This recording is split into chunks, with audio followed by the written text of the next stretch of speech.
ఈ ఫోటోలో చూపిస్తున్న నంది చూడండి ఇలా పక్కకి ఒత్తిగిల్లినట్టుంది. ఇది పరమేశ్వరుడు చూపిన ఒక మహిమకి నిదర్శనం.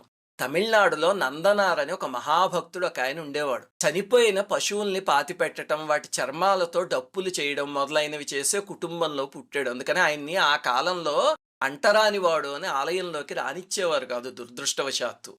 ఒకసారి ఆయన తిరుపుంగూర్ అనే ఊరు వెళ్తే పరమేశ్వరుణ్ణి దర్శించుకోవాలి అని ఉవ్విళ్ళూరిపోయాడు.